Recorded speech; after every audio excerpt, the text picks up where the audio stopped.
In a world of happiness and tranquility, our protagonist, a cute Shiba Inu named Yuki, appears.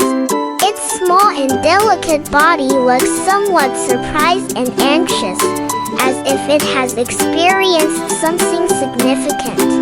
In fact, it has been chased out of the park by a vicious big cat, fleeing the conflict and finding refuge in a cave. Deep within the cave, Yuki's brown eyes stare intently at the entrance, hoping the big cat hasn't followed.